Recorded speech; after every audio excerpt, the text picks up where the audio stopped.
Quer dizer que precisamos trabalhar para o sexo ser bom CT, Libra-Udo parece tão fácil nos filmes.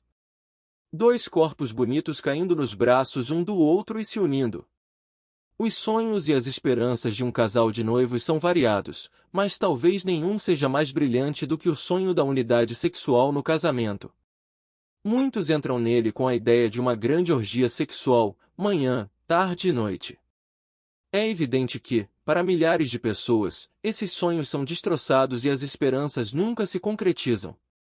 Por que cônjuges cultos e educados não conseguem encontrar satisfação nessa área tão importante do casamento? Parte da resposta está nas expectativas irreais. Nossa sociedade é injusta. Filmes, revistas e livros transmitem a ideia de que a energia sexual e a satisfação mútua são automáticas quando dois corpos se unem. Dizem que tudo o que se exige para a satisfação sexual são dois parceiros que concordem em manter relações. Isto simplesmente não é verdade. O sexo é bem mais complicado e maravilhoso do que isso. Quando entramos no casamento com a ideia errada de que a satisfação nessa área surgirá naturalmente, estamos abrindo as portas para a decepção. A unidade sexual, e aqui me refiro à satisfação mútua dos parceiros, ambos desfrutando de sua sexualidade e de uma sensação sadia de realização, não vem automaticamente. O ato exige o mesmo grau de compromisso e esforço que a unidade intelectual ou a unidade social que discutimos antes. Alguém pode dizer, quer dizer que precisamos trabalhar para o sexo ser bom? Pensei que isso fosse algo natural. Eu responderia que essa interpretação errada será justamente a maior barreira para a unidade sexual.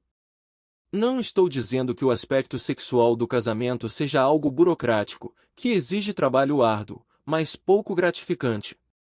Estou afirmando que o tempo e o trabalho investidos nesta área serão compensadores. Os casais que chegam à maturidade nessa área da vida receberão a aprovação do Criador, que disse, e eles se tornarão uma só carne, Gênesis 2:24. Os que não alcançam a unidade sexual jamais conhecerão as alegrias do casamento total. Qualquer coisa menos do que um senso profundo de satisfação por parte de ambos os cônjuges está abaixo do ideal. Quais são, portanto, as diretrizes que nos levarão a essa unidade? Se a atitude sadia uma das barreiras para a unidade sexual é uma atitude negativa com relação ao sexo em geral, e ao ato sexual em particular. Tal atitude pode ter sua origem em um exemplo negativo dos pais, uma educação sexual distorcida, uma experiência sexual infeliz quando criança ou algum envolvimento sexual na adolescência que provocou decepção e culpa. A origem é relativamente importante. O principal é compreender que somos donos de nossas atitudes. Não precisamos ser escravos de nossos sentimentos negativos para sempre. Primeiro passo para vencer essa atitude negativa é uma exposição à verdade. Jesus disse, se vocês permanecerem firmes na minha palavra, conhecerão a verdade, e a verdade os libertará. João 8:31-32. Qual é a verdade sobre o sexo?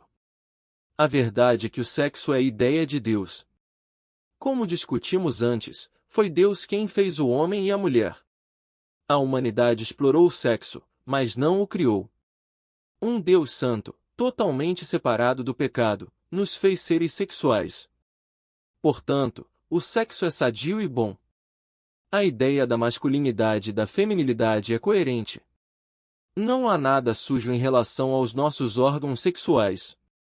Eles são exatamente como Deus pretendeu que fossem. Ele é um Criador perfeito, e tudo o que fez é bom. Não devemos renunciar à santidade do sexo porque as pessoas o deturparam e depredaram ao usá-lo mal. O sexo não é uma obra assinada pelo mundo, mas por Deus. Até mesmo a Igreja tem sido, às vezes, culpada de distorcer essa verdade. Em nossa ânsia de condenar o abuso do sexo, transmitimos a ideia de que ele é maligno em si. Não é este o caso. Paulo escreveu, o corpo é, para o Senhor, o corpo de vocês é santuário do Espírito Santo, e Colossenses 13:19. Todo o nosso corpo é bom e limpo.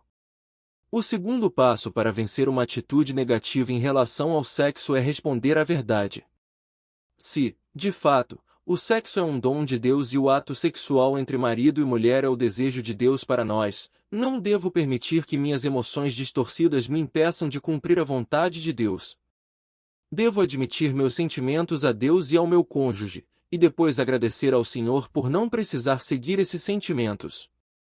Enquanto faço a vontade de Deus em comunhão com Ele, minhas emoções e minhas atitudes mudarão. Se alimentar essas emoções negativas, recusando-me a ser envolvido numa expressão de amor por meio do ato sexual com meu cônjuge, estou deixando de exercer minha liberdade de viver acima de minhas emoções. Ações positivas devem gerar emoções positivas.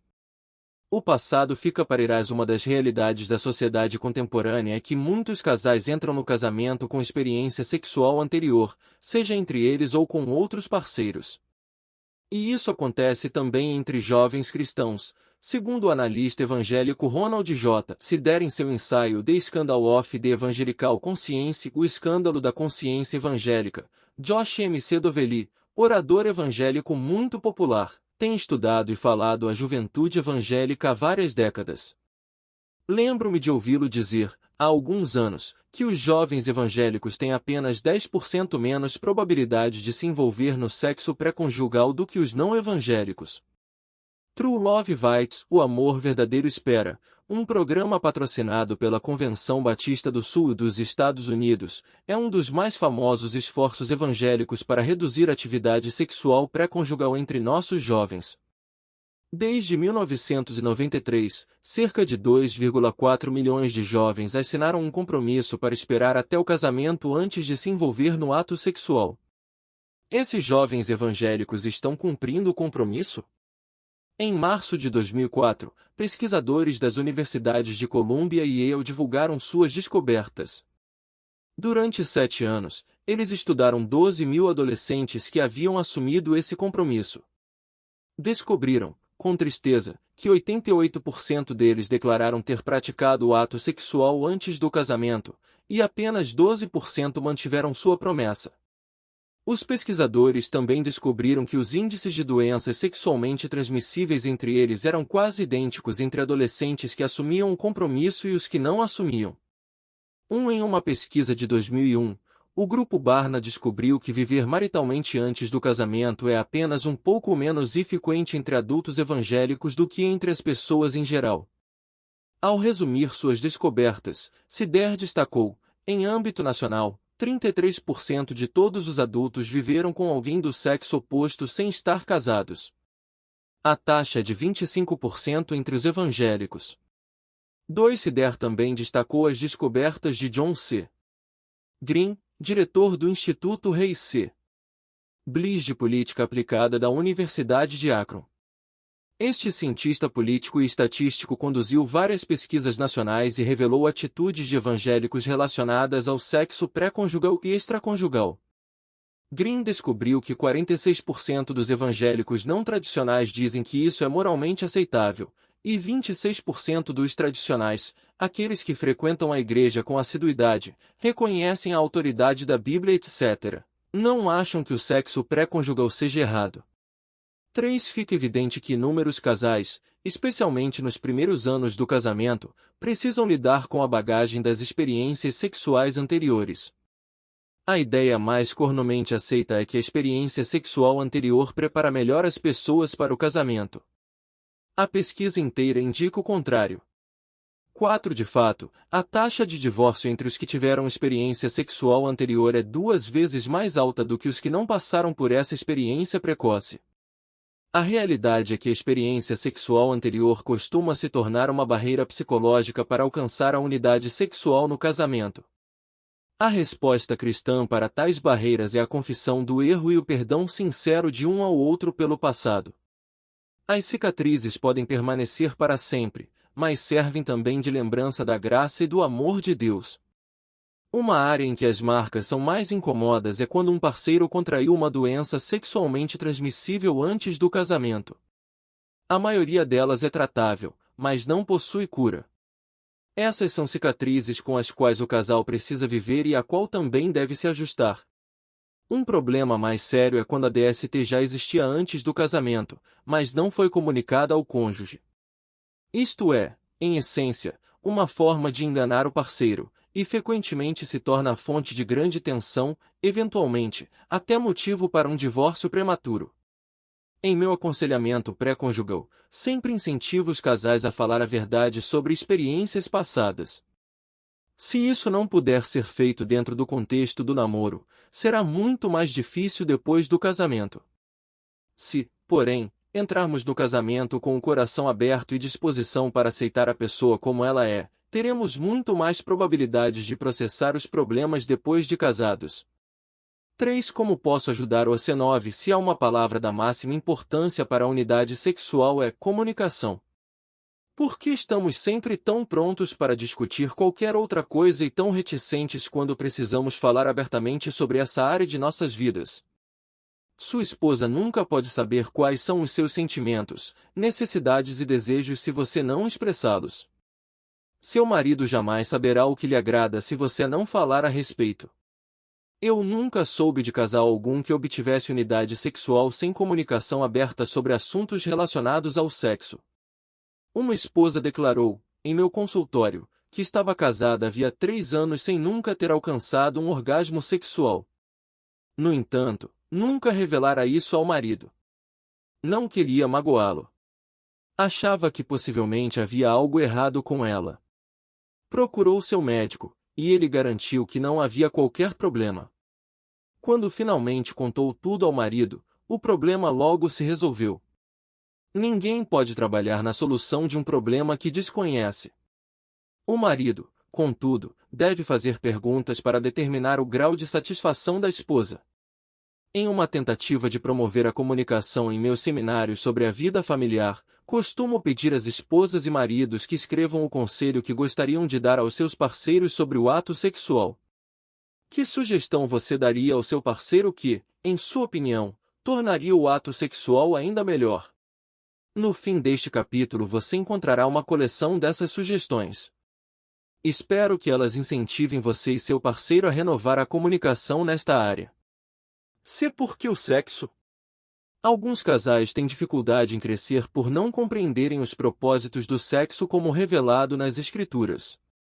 O propósito mais evidente, mas certamente não o único, é o da procriação. Ao criar o homem e mulher, Deus os abençoou e lhes disse: sejam férteis e multipliquem-se. Gênesis 1h28. O ato sexual com o propósito da procriação é a maneira de Deus permitir que compartilhemos a emoção da criação. Há poucas emoções humanas que se igualem à de olhar no rosto de uma criança, o fruto do seu amor por seu cônjuge. As crianças são sempre vistas nas Escrituras como um dom de Deus. Os filhos são herança do Senhor, uma recompensa que Ele dá, S1273. O que dizer, então, de métodos anticoncepcionais? Alguns afirmariam que o mandamento original de Deus para encher a terra foi cumprido, pelo menos, nos países mais pobres, que lutam com a superpopulação. Portanto, devemos parar de encher a terra para não fazê-la transbordar. Há, no entanto, um princípio maior envolvido na questão. Somos criaturas responsáveis. Em toda a Escritura, os pais são vistos como responsáveis por cuidar das necessidades dos filhos. Como pai responsável, devo usar a razão ao decidir quantos filhos posso criar. Em virtude de Deus nos ter dado ajuda médica, mediante o esforço de homens e mulheres dedicados, Ele também nos deu meios de limitar os nascimentos. É interessante que tal conhecimento tenha surgido na mesma época em que a preocupação com a superpopulação emergiu. Como cristãos, devemos usar todos os dons de Deus de maneira responsável. Portanto, acredito que o casal deve discutir e decidir em conjunto como fazer o controle de natalidade e que método usar para isso, posto que é composto por pessoas responsáveis. Esse assunto deve ser discutido com o médico quando o casal fizer os exames pré-nupciais. O segundo propósito do ato sexual no casamento, revelado na Bíblia, é a satisfação das necessidades físicas e emocionais. O apóstolo Paulo se refere a isso quando diz: o marido deve cumprir os seus deveres conjugais para com a sua mulher, e da mesma forma a mulher para com seu marido. A mulher não tem autoridade sobre o seu próprio corpo, mas sim o marido. Da mesma forma, o marido não tem autoridade sobre o seu próprio corpo, mas sim a mulher. Não se recusem um ao outro, exceto por mútuo consentimento e durante certo tempo, para se dedicarem à oração. Depois, unam-se de novo, para que Satanás não os tente por não terem domínio próprio. E Coríntios 7:3, Paulo está falando da realidade da forte necessidade física e emocional que o marido e a mulher têm um do outro. Somos seres sexuais, e temos esse desejo intenso um pelo outro, em termos de exuaidade. De fato, nosso maior problema antes do casamento é controlar esse desejo. No casamento, porém, ele deve encontrar plena satisfação no ato sexual. Quando recusamos um ao outro esse privilégio, frustramos o padrão revelado por Deus. Se, de fato, maridos e mulheres levassem a sério essa responsabilidade, a proporção de casos extraconjugais diminuiria drasticamente. Uma esposa honesta dirá: não me sinto disposta a ter relações sexuais com a mesma frequência que meu marido. Este é o momento em que, como disse o pastor e escritor Charles Shedd, a mulher tem a oportunidade de ser uma missionária para o esposo. De forma aberta e franca, expresse seus sentimentos para seu marido, mas permita também que ele saiba que você está pronta para satisfazer as necessidades que ele possui. Você não precisa passar por toda a sessão de estímulos sexuais e pela atividade consumidora de energia, se estiver exausta. Simplesmente mostre que você o ama e deseja satisfazer suas necessidades. Isto pode ser feito de forma breve e com um mínimo de esforço físico. A mulher não deve ser forçada a ter um orgasmo, se não desejar. Se as necessidades são satisfeitas, um dos propósitos do sexo foi alcançado. Um terceiro propósito do sexo revelado na Escritura é ser prazeroso. Aqueles que acham que Deus desejava tornar a vida de seus servos a mais triste possível encontram dificuldade para assimilar esta ideia. A Escritura, porém, deixa claro que os planos de Deus para nós são sempre bons, porque sou eu que conheço os planos que tenho para vocês, diz o Senhor, planos de fazê-los prosperar e não de lhes causar dano, planos de dar-lhes esperanças e um futuro. Júnior 29:11. Deus não foi obrigado a tornar o ato sexual prazeroso, mas fez isso. É um daqueles atos que ultrapassam nossa compreensão, e pelos quais Deus se notabiliza. Zero Pranzer na Bíblia em Gênesis 18 é registrado um acontecimento muito interessante na vida de Abraão e Sara. O mensageiro de Deus aparecerá para proclamar que eles teriam um filho. Uma ideia maravilhosa, mas Abraão tinha 100 anos de idade e Sara, 90.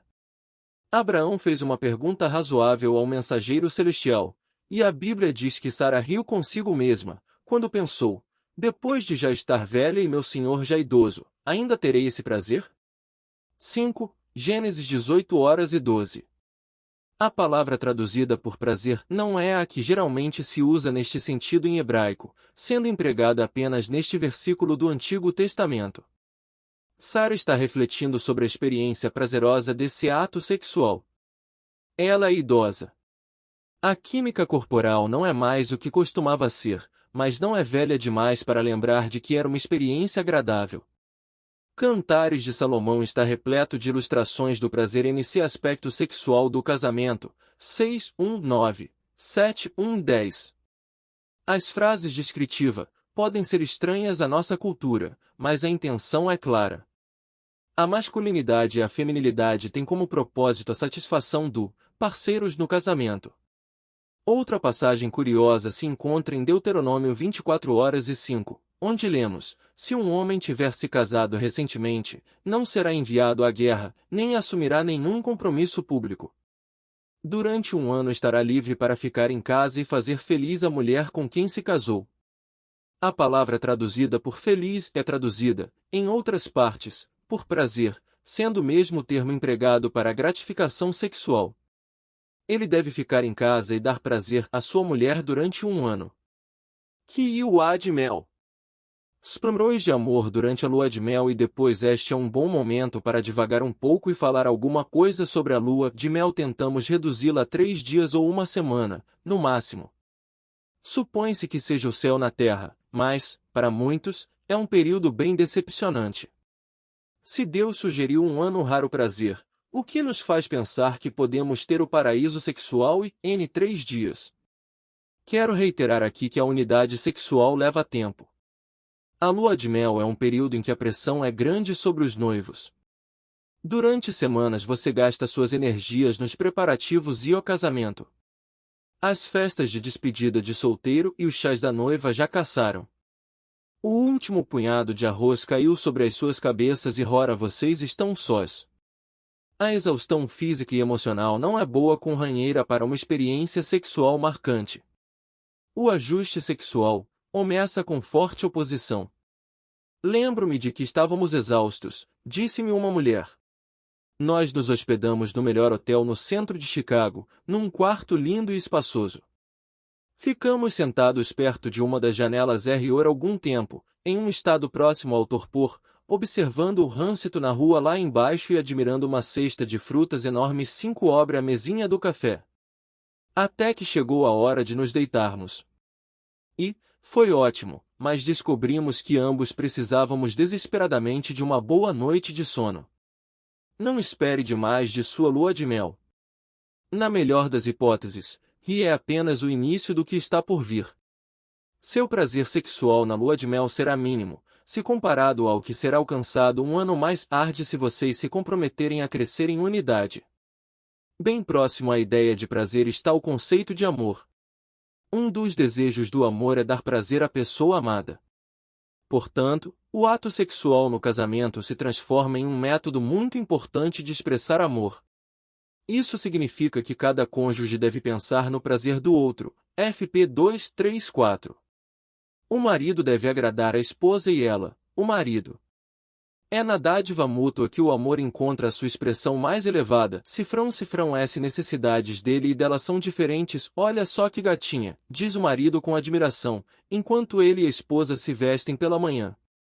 Como ele consegue sequer pensar nisso agora? Ela pergunta a si mesma, enquanto procura suas calças pretas novas. A resposta é fisiologia e psicologia. De uns tempos para cá, temos ouvido falar muito sobre as diferenças entre mulheres e homens, mas uma atualização das informações é útil para reforçar a unidade. Deve-se destacar, por exemplo, que para o homem o impulso sexual é mais baseado no corpo do que para a mulher. Ou seja, as gonadas masculinas produzem células espermáticas continuamente. Essas células, juntamente com o fluido seminal, são depositadas nas vesículas seminais. Quando as vesículas seminais ficam cheias, há uma necessidade física de alívio. Não há nada comparável a isso na mulher. Para ela, a necessidade sexual é mais emocional do que física. As implicações dessa diferença são facilmente observadas. Por exemplo, o marido sente pouca dificuldade de se relacionar sexualmente com a esposa 1 hora depois de uma discussão acalorada. A mulher, por outro lado, acharia isso quase impossível. Suas emoções estão muito envolvidas. Ela não pode ter uma satisfação sexual significativa quando as coisas não estão certas em outras áreas do relacionamento.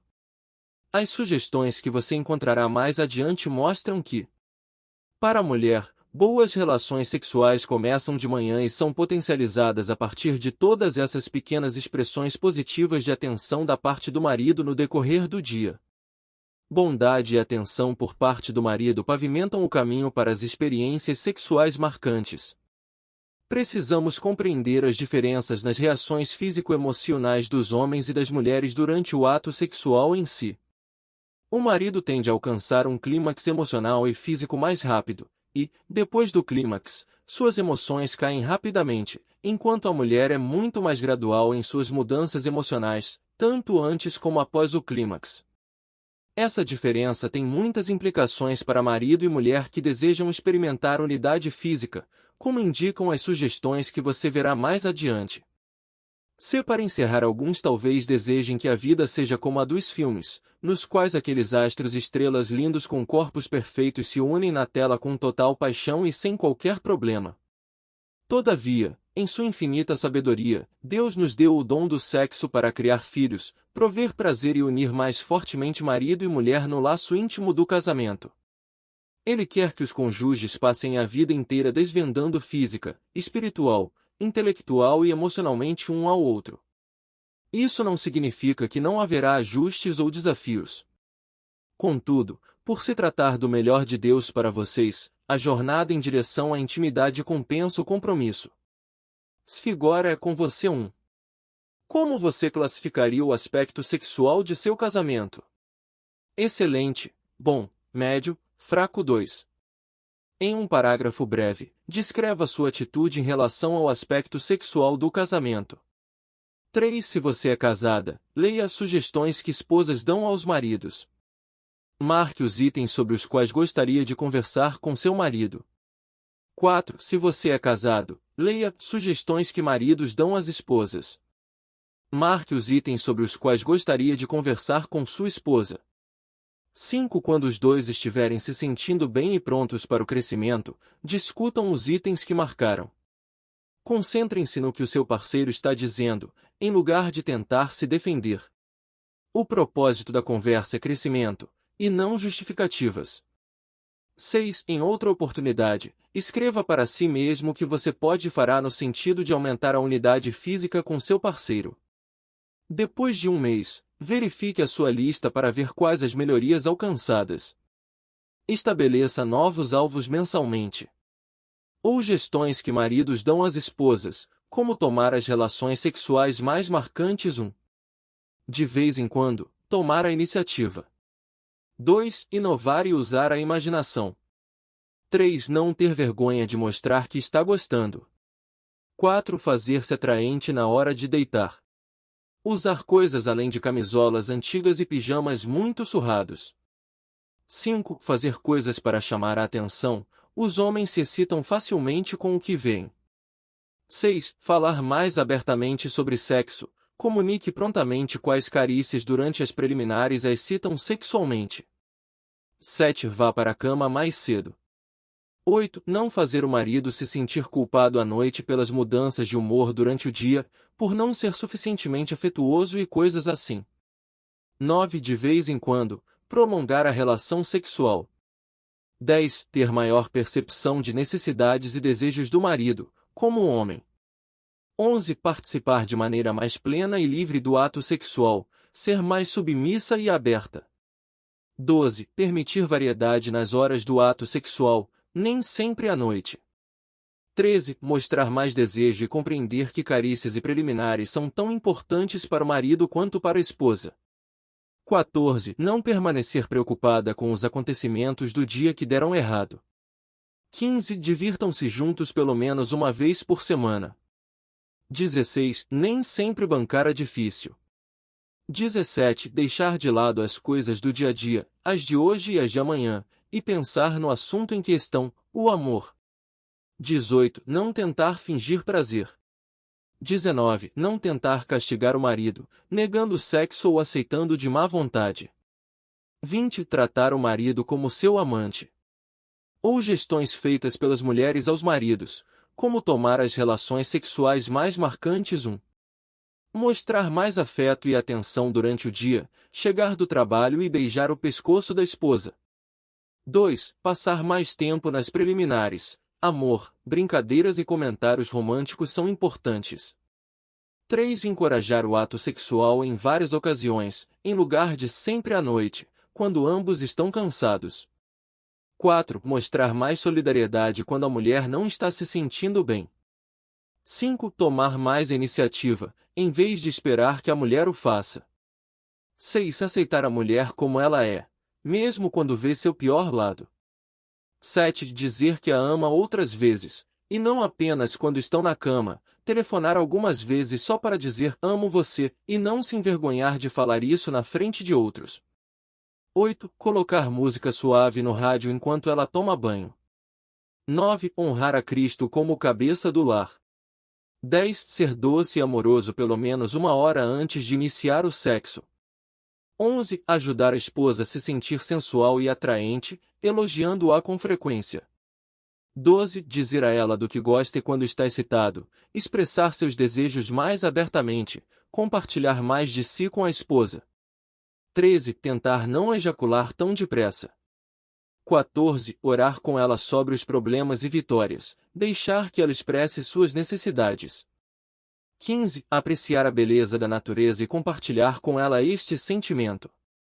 16. Aceitar a responsabilidade de colocar as crianças na cama, a fim de que a esposa possa relaxar e aproveitar mais a noite.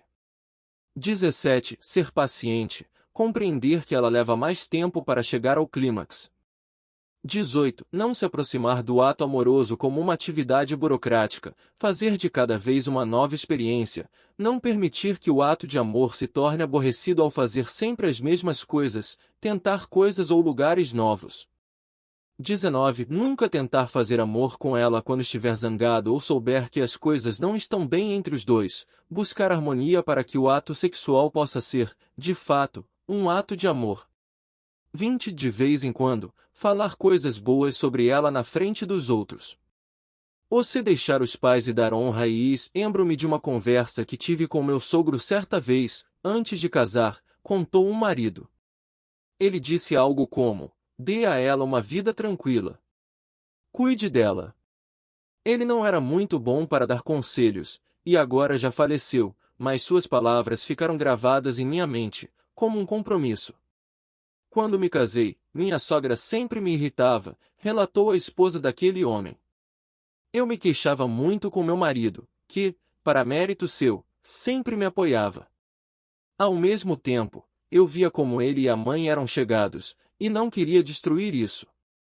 Conforme ela ia envelhecendo, comecei a pensar sobre o que significa honrar pais e sogros. É um mandamento, não uma opção, embora, às vezes, ela ainda me irrite. Para o bem ou para o mal, nossos pais e sogros fazem parte de nossas vidas de maneira íntima e indissociável.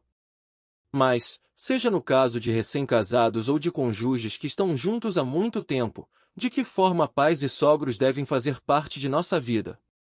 Precisamos uns dos outros. Um casal jovem precisa do carinho e da sabedoria de vida que surge a partir de um relacionamento saudável com os pais de ambos, que, por sua vez, precisam do carinho e da companhia, e, talvez, de netos, dos jovens cônjuges. A vida é curta demais para viver na base de brigas familiares. Se houver conflitos no relacionamento, os princípios de confissão e perdão discutidos no capítulo 2 se aplicam aos sogros, assim como aos parceiros no casamento. Não precisamos concordar um com o outro para termos um relacionamento saudável, mas a amargura e o ressentimento são sempre errados. F 4:31. A liberdade e o respeito mútuos devem ser os princípios norteadores para os pais e seus filhos casados. Que diretrizes a Bíblia dá para os relacionamentos entre cônjuges e seus sogros? Como o casal deve reagir às ideias, sugestões e necessidades dos pais? O que podemos fazer quando vemos os pais destruindo a unidade conjugal? Se é genuína nossa disposição de seguir os padrões bíblicos em nossos relacionamentos com os sogros, dois princípios devem ser mantidos em equilíbrio: nova devoção e a honra contínua.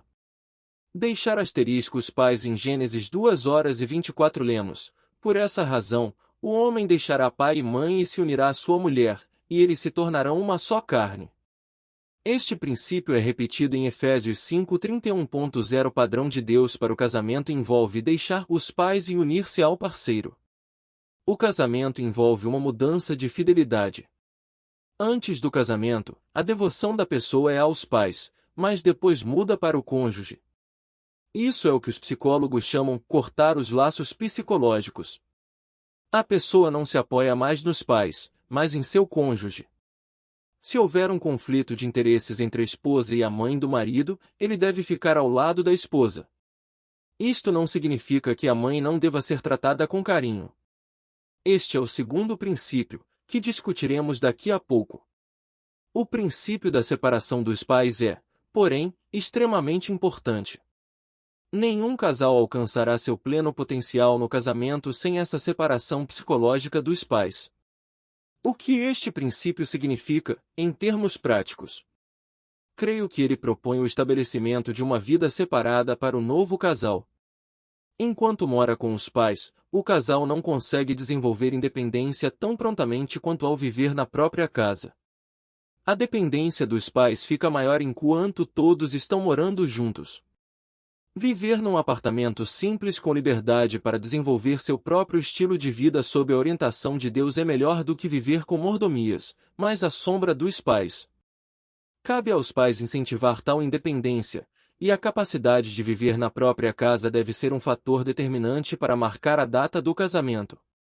O princípio de deixar os pais também é importante na hora de tomar decisões. Seus pais podem ter sugestões relacionadas a muitos aspectos de sua vida de casado. Cada sugestão deve ser levada a sério, mas, em última análise, você deve tomar sua decisão. Não deve mais decidir com base no que tornaria seus pais felizes. Sob a orientação de Deus, você e seu cônjuge formam uma nova unidade, reunida pelo seu espírito para viver um para o outro. FP 2:3-4. Isto significa que pode chegar a hora em que o marido deve se sentar com a mãe e dizer: Mamãe, você sabe que a amo muito, mas sabe também que agora estou casado. Não posso destruir meu casamento para fazer o que você deseja.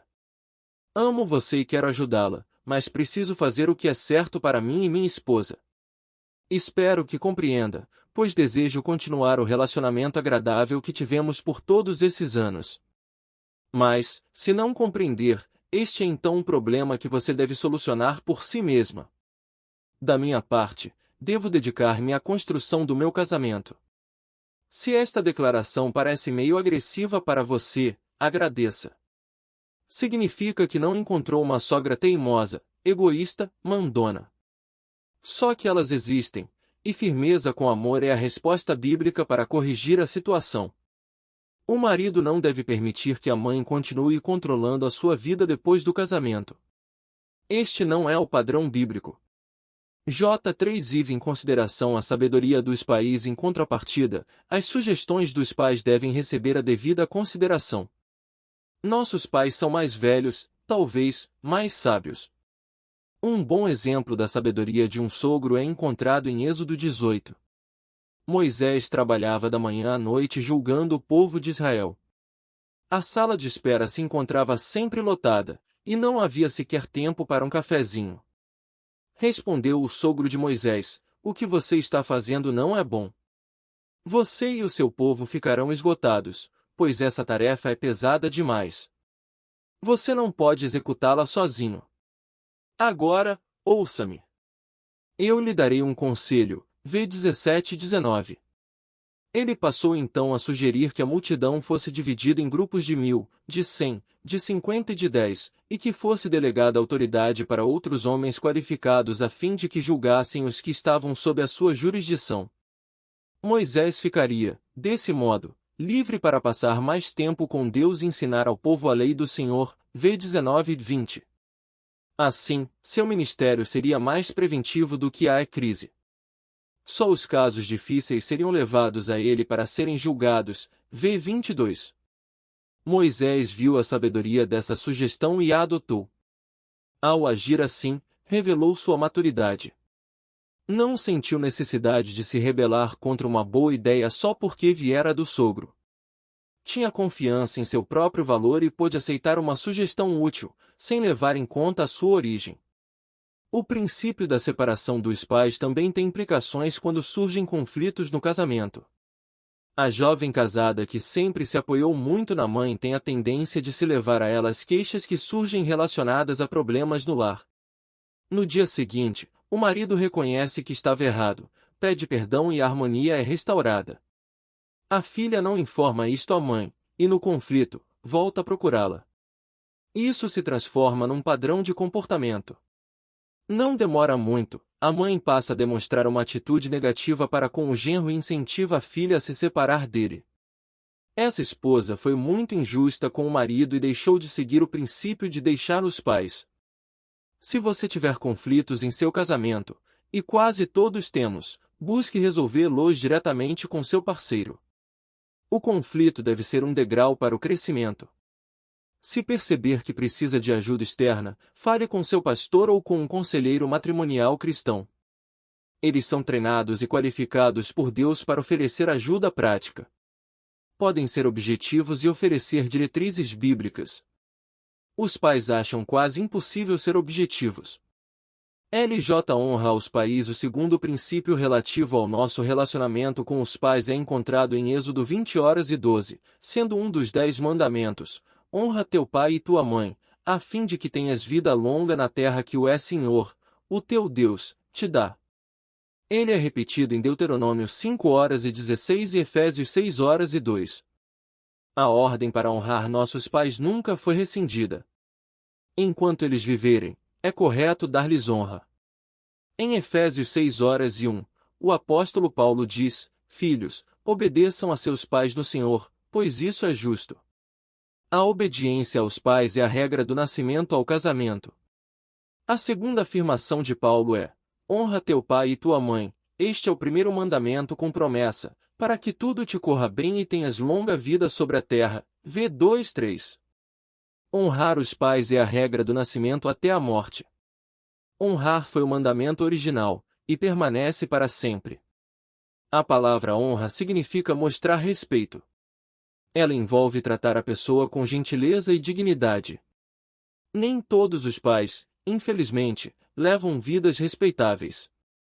Seus atos talvez não sejam dignos, mas por terem sido feitos à imagem de Deus, são dignos de honra.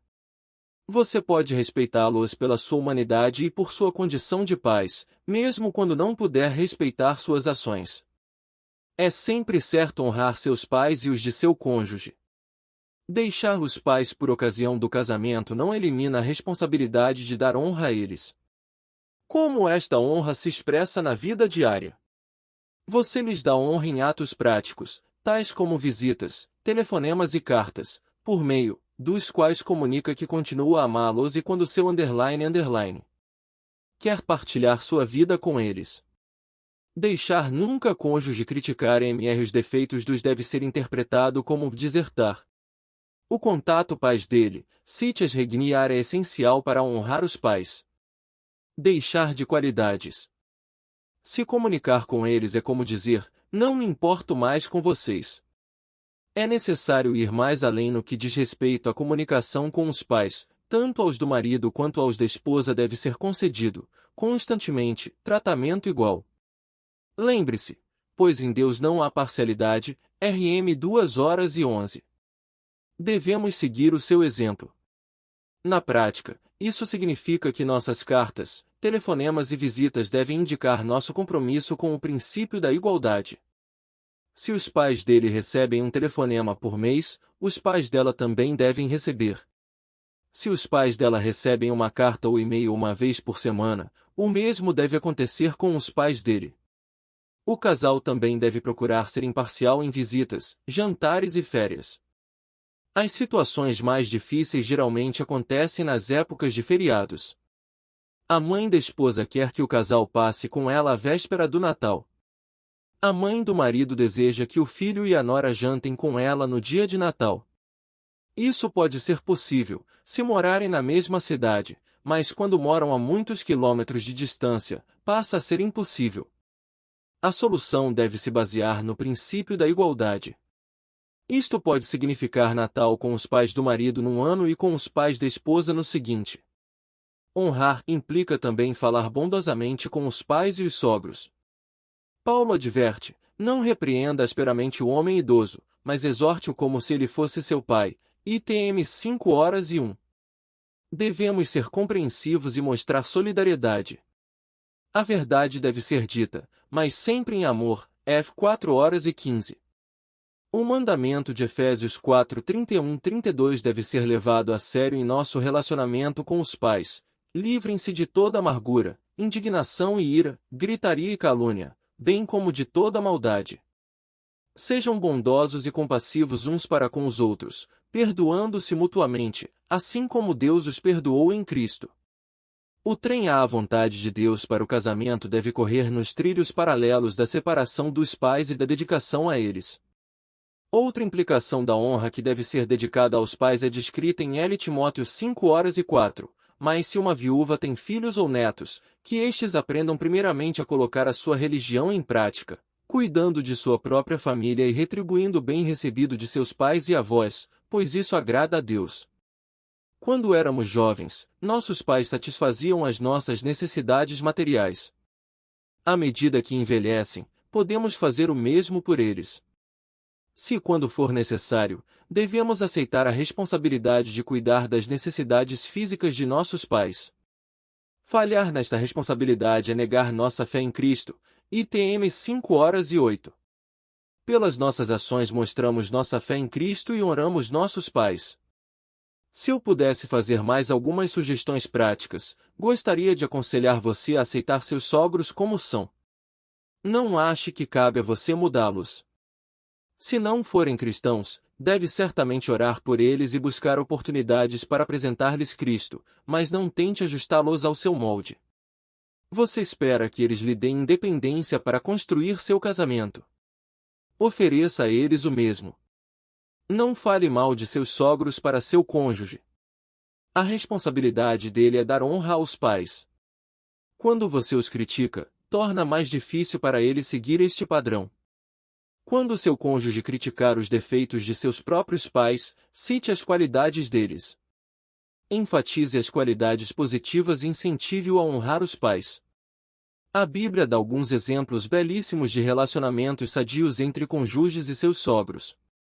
Moisés tinha uma relação tão positiva com Jetro, seu sogro, que, quando informou do chamado de Deus para deixar Midian e guiar os israelitas para fora do Egito, Jetro disse: "Vá em paz." Eis 4h18. Mais tarde, depois do sucesso da aventura de Moisés, seu sogro foi vê-lo. Então Moisés saiu ao encontro do sogro, curvou-se e beijou, trocaram saudações e depois entraram na tenda. Eis 18h07. Foi nesta visita que Jetro deu a Moisés o conselho que discutimos antes. O fato de ele aceitar a sugestão do sogro mostra algo a respeito da natureza do relacionamento entre os dois. Ruth e Noemi servem de exemplo da devoção de uma nora à sua sogra depois da morte dos maridos de ambas. Jesus realizou um de seus milagres com a sogra de Pedro, e ela, por sua vez, serviu a Jesus. MT 8:14-15. Liberdade e harmonia são os ideais bíblicos para os relacionamentos com os pais. O trem da vontade de Deus para o casamento deve correr nos trilhos paralelos da separação dos pais e da dedicação a eles. Erige a palavra aos pais e se você, que está lendo este livro, tiver um genro ou uma nora, peço que relembre a cena do casamento de seu filho ou filha. As coisas aconteceram mais ou menos assim: declaro vocês marido e mulher, pronuncia o pastor. O novo casal está radiante, e os noivos só têm olhos um para o outro. Sentados na parte da frente da igreja, vocês, os pais, derramam uma lágrima, ou mesmo choram abertamente. Foi para isso que vocês trabalharam. Desde o momento do nascimento deles até o casamento, vocês estiveram treinando seus filhos para a independência. De fato, antes de seus filhos casarem, vocês os treinaram para se firmarem sobre seus próprios pés e agirem como pessoas maduras, sob a orientação de Deus. Vocês os ensinaram a cozinhar, lavar pratos, arrumar a cama, comprar roupas, poupar dinheiro e tomar decisões responsáveis. Vocês os ensinaram a ter respeito pela autoridade e o valor do ser humano. Em resumo, você e seu cônjuge procuraram levá-los à maturidade.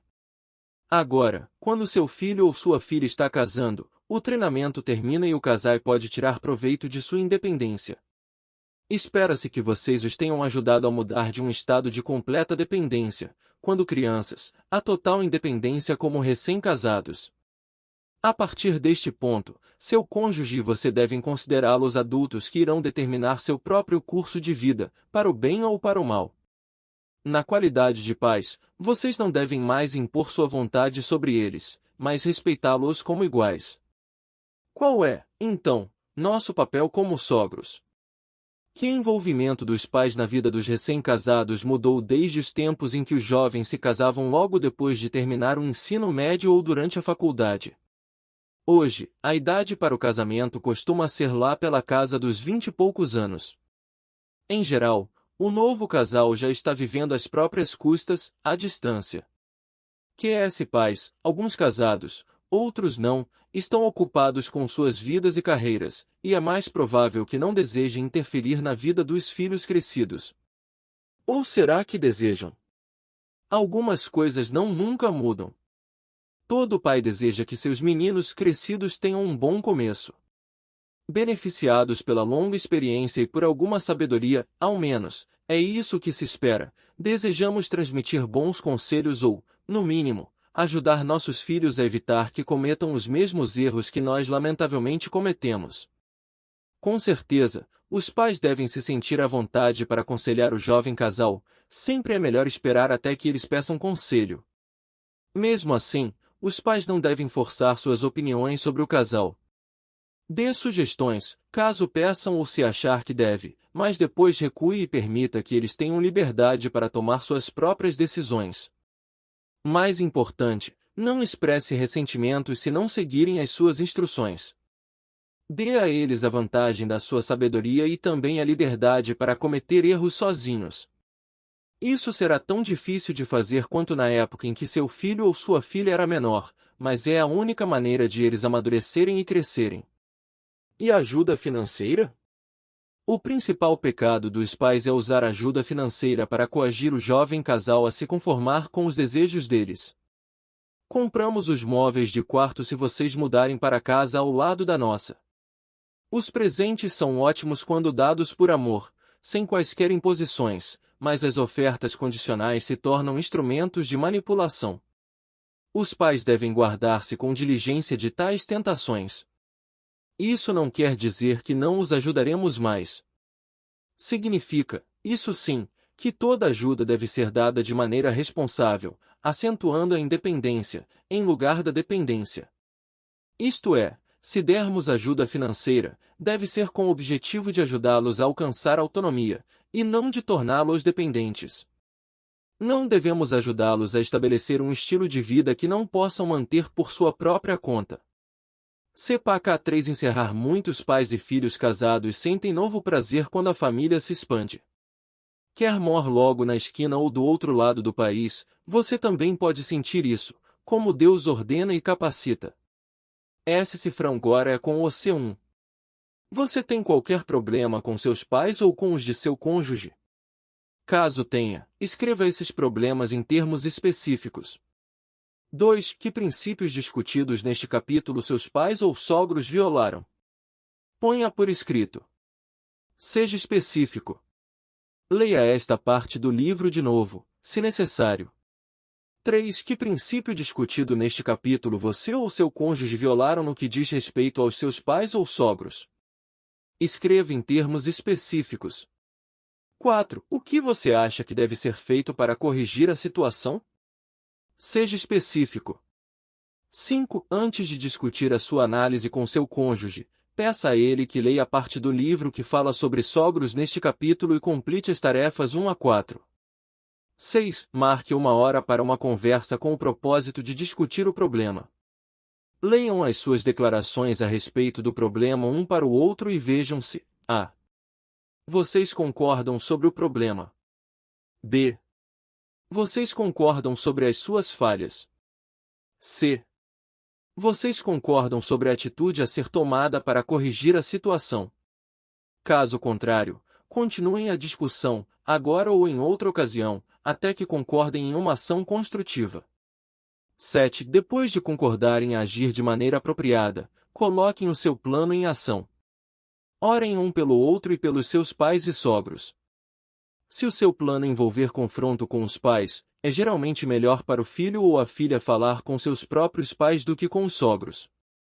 8. Veja se analisou como seu comportamento deve mudar em relação aos seus sogros e pais. A sua conversa e o seu comportamento indicam que você os honra? Seja sincero. Respeito tende a gerar respeito. 9. Faça tudo o que puder com bondade e firmeza. Lembre-se, o seu desejo é melhorar o relacionamento, e não destruí-lo. Books and Editure, janeiro-fevereiro 2005, p. 39. Trata-se de uma citação de Lawrence K. Dman, Study Finds that Teenage Virginity Pledges a Harley Cap, New York Times, 10 de março de 2004, a 2 que.